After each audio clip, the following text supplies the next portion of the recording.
Hello மக்களே! எல்லாரும் எப்படி இருக்கீங்க? நலமா இருக்கீங்களா? இன்னைக்கான காமெடி சீன் பார்த்தரலாமா? இப்ப ஸ்டார்ட்டிங்லயே வந்துட்டு பார்த்தீங்கன்னா, அந்த குழாய எடுத்து பின்னாடி கட்டுறா அப்படி இப்படின்னு சொல்லிட்டு செந்தில் கிட்ட கவுண்ட் பண்ணி சொல்லிட்டே இருப்பாரு. அவர் எடுத்து கட்ட ஆரம்பிச்சோனே பார்த்தீங்கன்னா, ஒருத்தர் வந்து திட்ட ஆரம்பிச்சுருவாரு. "ஏன்யா கை நீட்டி காசு வாங்க தெரியுதுல்ல, சரியான நேரத்துக்கு வரமாட்டியா? கல்யாணத்துக்கு கூப்பிட்டா காது குத்துக்கு தான் வருவியான்னு" சொல்லி கேட்கும்போது, "நீ குடுக்குற பணத்துக்குலாம் பிரசவத்துக்கே வரலாம். போயா" அப்படின்னு சொல்லிட்டு அவர் பயங்கரமா திட்டி அனுப்புவாரு. "டேய் அத எடுத்து கட்டுறா" அப்படின்னு சொல்லும்போது பார்த்தீங்கன்னா, "எனக்கு ஒரு சந்தேகம் அண்ணா" அப்படின்னு சொல்லிட்டு இவர் கேட்பாரு. என்ன சந்தேகம்னு கேட்கும்போது பார்த்தீங்கன்னா, "அந்த குழாயில எதுக்கு நான் கொண்ட இருக்கு?" அப்படின்னு சொல்லிட்டு கேட்பாரு. இப்படி கேட்ட உடனே பார்த்தீங்கன்னா, இவருக்கு செம்ம கோவம் வந்துரும். டக்குன்னு எப்படி சொல்லி சமாளிப்பாருன்னா, அது வந்து அது பொம்பள குழா அப்படின்னு சொல்லிட்டு சொல்லுவாரு. அதனால தான் அதுக்கு கொண்ட இருக்குன்னு சொல்லுவாரு. பக்கத்துல உள்ள இன்னொரு இது இருக்குல்ல ஸ்பீக்கர் அத எடுத்துட்டு அப்பனா இது ஆம்பள குழாவான்னு சொல்லி கேட்கும்போது, அடிக்கும்போது பார்த்தீங்கன்னா ஓட ஆரம்பிச்சுருவாரு. இன்னொரு பக்கம் பார்த்தீங்கன்னா, ஹீரோவ தொரத்திக்கிட்டே இருப்பாங்க. இந்த பேண்ட்ட போடு மாமா, போடு மாமான்னு தொரத்திக்கிட்டே வரும்போது பார்த்தீங்கன்னா, அவர் பாட்டுக்கும் ஓடிட்டே இருப்பாரு. ஒரு வழியா எல்லாரும் இவரு வந்து செந்தில தொரத்த, அவங்க 2 பேரும் தொரத்த, என்ன ஊருக்குள்ள என்ன ஓட்டப்பந்தயமா நடக்குது? ஆளாளுக்கு ஓடிட்டு இருக்கீங்கன்னு கேட்கும்போது, அவர புடிங்கனாலும் புடிக்க மாட்டேன்னு சொல்லிட்டு கவுண்ட் பண்ணி ஃபர்ஸ்ட் சொல்லுவாரு. நீங்க புடிச்சீங்கன்னா உங்களுக்கு தேவையானத வாங்கி தரேன்னு சொல்லும்போது பார்த்தீங்கன்னா, உடனே புடிச்சு விட்டுருவாரு. அதோட பார்த்தீங்கன்னா, இப்ப அடுத்த சீன்லயே பார்த்தீங்கன்னா, இவர் ஹீரோ வந்துட்டு அவரோட சேர்ந்துட்டு ட்ரிங்க்ஸ் பண்ணிட்டு இருப்பாரு. இப்ப ஹீரோயின் வந்தோனே பார்த்தீங்கன்னா, உடனே அவங்க கூட சேர்ந்துக்கிட்டு, "ஏன் மாமா இப்படி குடிக்கிறீங்க? குடிச்சு குடிச்சு ஏன் உடம்ப கெடுத்துக்கிறீங்க?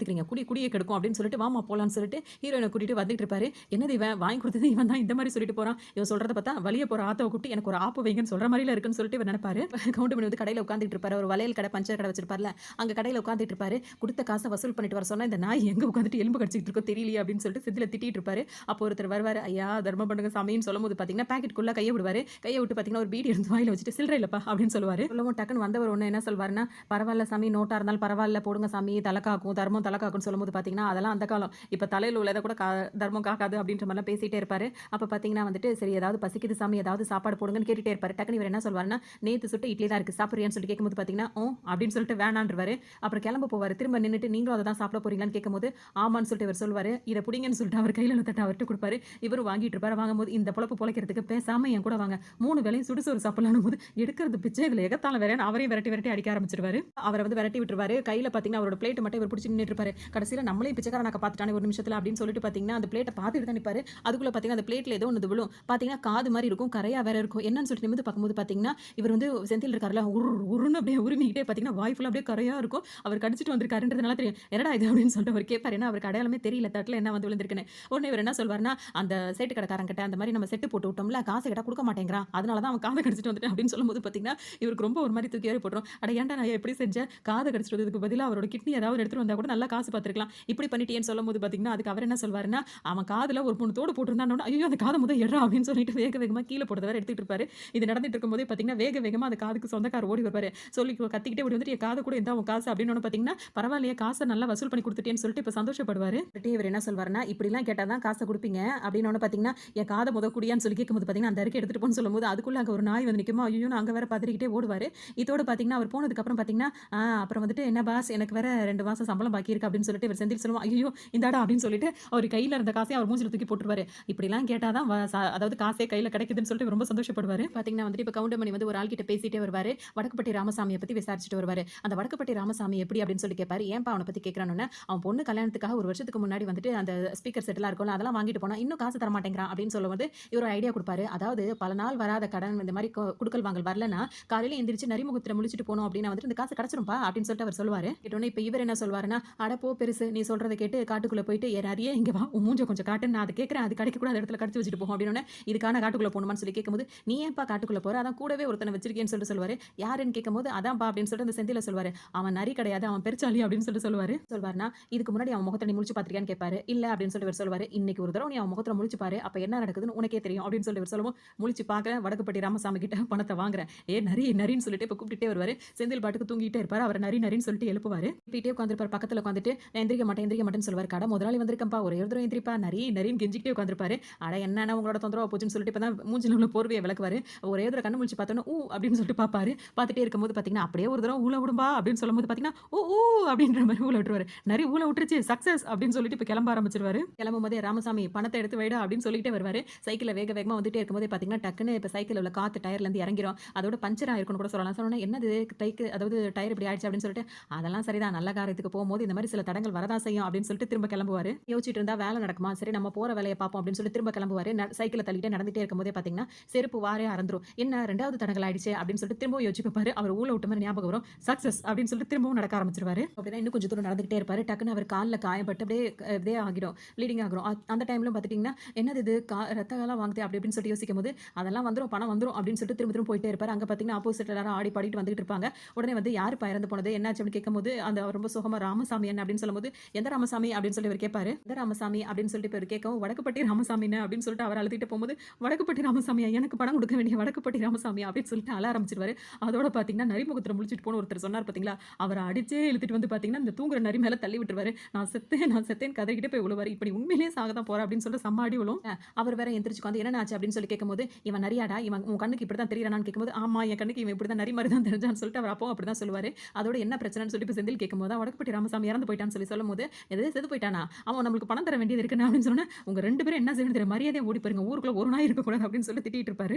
சொல்லிட்டு கடையில வந்து உட்காந்து கவலைப்பட்டு இருப்பாரு. டக்குன்னு இப்ப செந்தில் என்ன பண்ணுவாருன்னா, சோதனை மேல் சோதனைன்னு பாட்டை போட்டு அதுக்கு லிப் மூவ்மெண்ட் கொடுத்துட்டு இருப்பாரு. அதை பார்த்தோன்னா கவுண்டமணிக்கு செம்ம கோவம் வரும். இங்க அவன் கஷ்டத்துல இருக்கா, உனக்கு இதெல்லாம் தேவைப்படுதான்னு சொல்லி போய் பாட்டை ஆஃப் பண்றா அப்படின்னு வேக வேகமா வந்து ஆஃப் பண்ணி விட்டுருவாரு. அதோட பாத்தீங்கன்னா இப்ப ஹீரோ கிட்ட என்ன சொல்வாருன்னா, இங்க பாரு அந்த பொண்ணுக்கு விருப்பமா இருக்குன்னு சொல்லிட்டு நீ வேற ஒரு இடத்துல சம்மந்தம் பேசுறேன். இப்ப அந்த பொண்ணுக்கே உனக்கு விருப்பம் அந்த சம்மந்தம் பிடிக்கல அப்படின்னும் போது நீ அந்த பொண்ணை விட்டுட்ட அப்படின்னா வந்துட்டு அப்புறம் உனக்கு தான் நஷ்டம் அப்படின்னு சொல்லுவாரு. நாளைக்கு அதாவது கல்யாணம் பண்ணிக்க போற அந்த ஹீரோயின் பொண்ணு இருக்காங்கல்ல, அவங்க வந்து இந்த கல்யாணத்துல எனக்கு விருப்பம் இல்ல, என் மாமா தான் இந்த மாதிரி ஒரு முடிவு பண்ணிட்டான் அப்படின்னு சொல்லிட்டு ஊரை கூட்டி அந்த பொண்ணு சொல்லிடுச்சுன்னா உன்னால தலை நிமிர்ந்து நடக்க முடியுமா, இப்பவே நீ ஒரு முடிவை கட்டிடலாம் அப்படின்னு சொல்லவும் ஹீரோக்கு இது சரின்னு படும். ஹீரோக்கும் படவும் சரின்னு சொல்லிட்டு அவரும் கிளம்புவாரு. அவர் போயிட்டே இருக்கும்போது பாத்தீங்கன்னா இவர் திடீர்னு செந்தில் வருவார். கையில மைக் வச்சுட்டு எங்க போறீங்க அப்படின்னு சொல்லிட்டு மைக்ல கேட்பாரு. நீ போப்பா அப்படின்னு சொல்லிட்டு ஹீரோவை ஃபர்ஸ்ட் அனுப்பி வச்சுவாரு. என்ன கேட்ட அப்படின்னு கேட்கும்போது, எங்க போறீங்கன்னு கேட்டேன்னு அதை மைக்ல தான் கேட்பீங்களா அப்படின்னு சொல்லி கேட்பாரு. ஆமான்னு சொல்லும்போது பாத்தீங்கன்னா உடனே எட்டி உதச்சிட்டு அங்கிருந்து போவாரு. அதோட இவர் என்ன சொல்வாருன்னா, எங்க வரீங்கன்னு கேட்டாலும் உதைக்கிறான், என்ன கேட்டாலும் உதைக்கிறான், யோ உண்டி புலி, உன்னை ஒரு நாளைக்கு நான் உண்டு இல்லைன்னு பண்ணல, நான் விலைய தேவனே கிடையாது அப்படின்னு சொல்லி சொல்லும்போது பாத்தீங்கன்னா அங்கிருந்து தூக்கி கையில கிடைக்கிறது தூக்கி மேல வீசி விட்டு போயிடுவாரு. ஆத்தங்கரில் நின்று கவுண்ட் பண்ணி பாத்தீங்கன்னா ஒருத்தவங்களா பாத்துக்கிட்டே இருப்பாரு. அந்த பையனுக்குள்ள பார்க்கும்போது பாத்தீங்கன்னா செந்தில் வந்து மூஞ்ச மறைச்சிட்டு நின்றுட்டு இருப்பாரு.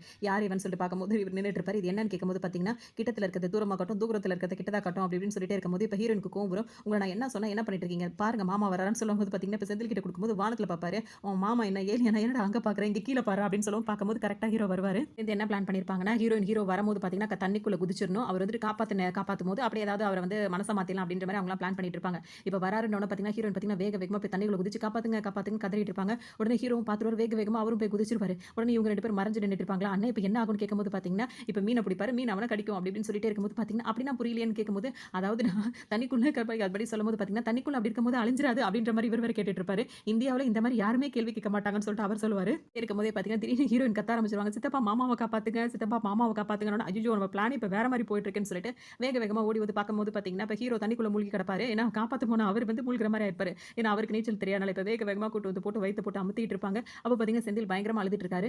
ஏன்டா அழுவுற அப்படின்னு சொல்லி கேட்கும்போது, அது இல்ல என் 10 பைசா பாக்கெட்ல வச்சிருந்தேன் அதை காணும்னு, இங்க என்ன நடந்துட்டு இருக்கு, அவன் என்ன பண்ணிட்டு இருக்கான் பாத்தியான்னு சொல்லிட்டு இங்கேயும் 2 பேரும் சண்டை போட ஆரம்பிச்சிருவாங்க. வந்து வயித்தை கொஞ்சம் அமுத்திட்டே இருப்பாரு. அப்ப வந்து இவங்க கேட்பாங்க, என்னம்மா என்ன சித்தப்பா நீங்க இந்த மாதிரிலாம் சொன்னீங்க, இந்த மாதிரி ஏதாவது நடக்கும்னு சொன்னீங்க, இப்ப இந்த மாதிரி ஆயிடுச்சானு எனக்கு என்ன தெரியும், இவன் இந்த மாதிரி பண்ணுவான்னு சொல்லிட்டு யோசிச்சிட்டே இருப்பாங்க. மாமா கொண்டு ஆயிரதுல அப்படின்னு சொல்லிட்டு ஹீரோன்னு கேட்கும்போது, மாமா கொண்டு ஆயிராது, அவன் கண்ணு முழிச்சா நம்மளுக்கு தான் ஏதாவது ஆயிரும் அப்படின்ற மாதிரி யோசிச்சிட்டே இருக்கும்போது ஹீரோ வந்து இப்ப கண்ண முழிப்பாரு. மாமா உனக்கு ஒன்றும் ஆகலைன்னு சொல்லிட்டு இப்ப ஹீரோயின் கேட்டுட்டு இருப்பாங்க. வந்தோன்னு பாத்தீங்கன்னா தண்ணிக்குள்ள உள்ள ஐடியாலாம் இவர் தான் சொன்னாருன்னு சொல்லி செந்தில் டக்குன்னு மாட்டி விட்டுருவாரு. ஒரே குத்து தான் மூக்குலயும் கவுண்ட் பண்ணிக்கு வந்து ஹீரோ குத்தி விட்டுருவாரு. அடுத்த சீன்ல ஹீரோயின் வந்து இதே கடையில உட்காந்துட்டு வருத்தப்படுவாங்க. இப்படியே போச்சுன்னா வந்து மாமா என் கை விட்டு போயிடுவாருன்னு எனக்கு தோணுது, ஏதாவது பண்ணி இந்த கல்யாணத்தை நிறுத்தணும், நான் வேணா வெளிப்படையா போய் சொல்லிடவா அப்படின்னு கேட்கும்போது, அந்த மாதிரிலாம் சொன்னா பிரச்சனை ஆயிடும்னு சொல்லிட்டு இப்ப இவங்க 2 பேரும் சொல்லும்போது, சிஸ்டர் நீங்க என் ஐடியாவை கேட்டா உடனே இந்த கல்யாணத்தை நிப்பாட்டலாம் அப்படின்னு சொல்லும்போது இப்ப கவுண்ட் பண்ணி என்ன சொல்வாருன்னா, கல்யாணம் என்ன டவுன் பஸ்ஸாடா உடனே நிப்பாட்டுறதுக்கு அப்படின்னு சொல்லி கேட்கும்போது அவர் வந்து ஒத்துக்கவே மாட்டார். அப்ப அவங்க ஹீரோயின் என்ன சொல்லுவாங்க, நீங்க சொல்ற ஐடியா தான் எல்லாமே மொக்கையா போகுது, அவர் என்னதான் சொல்றாருன்னு கேட்போமே அப்படின்னு சொன்னோம். சரி சொல்லுன்னு பாத்தீங்கன்னா ஒரு ஐடியா சொல்லுவாரு. அப்படின்னு சரி என்ன ஐடியா அப்படின்னு சொல்லி கேட்கவும் ஒரு ஐடியா சொல்வாரு.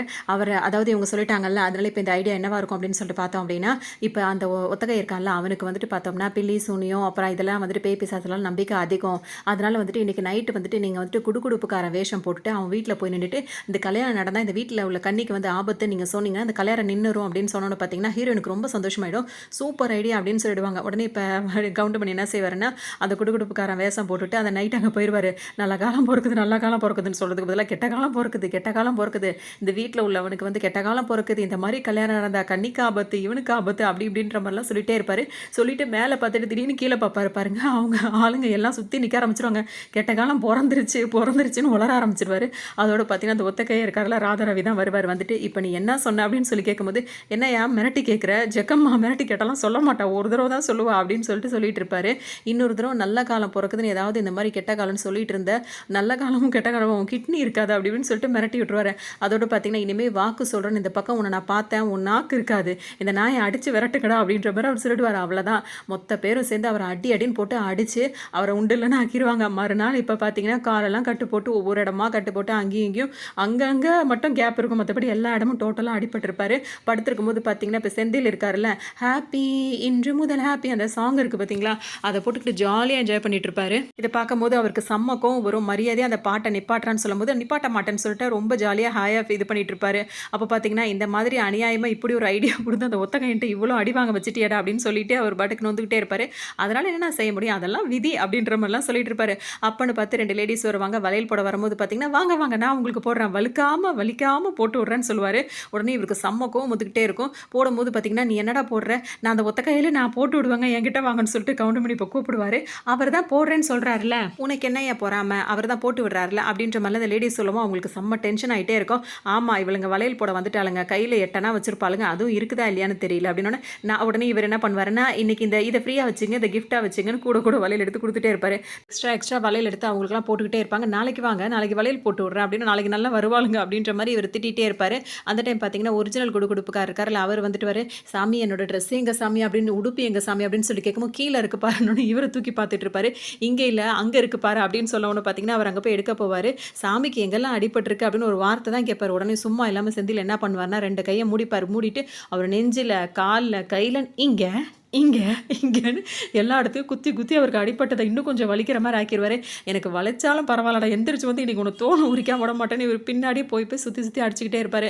இதெல்லாம் முடிஞ்சதுக்கப்புறம் பார்த்தீங்கன்னா வந்துட்டு இப்போ ஹீரோயினுக்கு ஒரு வழியாக கல்யாணம் ஆகிடும். ஹீரோயின் பார்த்தீங்கன்னா ஃபஸ்ட் நைட்டில் வந்து வெயிட் பண்ணிட்டு இருப்பாங்க ரூமில். ஹீரோ பார்த்தீங்கன்னா பால் சம்பு எடுத்துட்டு வெக்கப்பட்டுட்டு நின்றுட்டு இருப்பார். அது போகிறதுக்கு ரொம்ப பயந்துக்கிட்டு தான் நிற்பார். உடனே அவங்க அம்மா வந்து என்னடா நீ பயந்துக்கிட்டு இருக்க, பொண்ணு வெயிட் பண்ணிட்டு இருக்கா போடானோன்னு பார்த்தீங்களா, இவங்களும் கிண்டல் பண்ணி ஒரு வழியாக ஹீரோவை உள்ளே அனுப்பிடுவாங்க. அங்கே பார்த்தீங்கன்னா உங்களுக்காக பாட்டு போடுறோன்னு சொல்லிட்டு பாட்டு போடுவாங்க. கோடி மலைகளில் அப்படின்ற பாட்டு தூக்கி போட்டுருவாங்க. ஹீரோனும் பயந்துக்கிட்டு வெளியே எந்திரிச்சு வரும்போது என்ன பாட்டு போடுறீங்க, வேறு ஏதாவது பாட்டு போடுங்கன்னு சொன்னோன்னே பாலும் பாட்டு போடுறா அப்படின்னு இவங்க 2 பேரும் பேசிப்பாங்க. சரி போடலான்னு போடும்போது பார்த்தீங்கன்னா பாட்டு வந்து நம்மக்கிட்ட இல்லை, அப்போ நம்ம 2 பேரும் பாடுவோம் அப்படின்னு சொல்லிட்டு பாலும் பலவும் கைகளில் ஏந்தினி இதையே லைனை வந்து திரும்ப பாடிக்கிட்டே இருப்பாங்க. அதுவும் மைக்கை வச்சு செம்ம காமெடியாக இருக்கும். இதோட அந்த காமெடி சீன் இங்கே கம்ப்ளீட் ஆகுது. இன்னொரு காமெடி சீனில் சந்திக்கலாம்.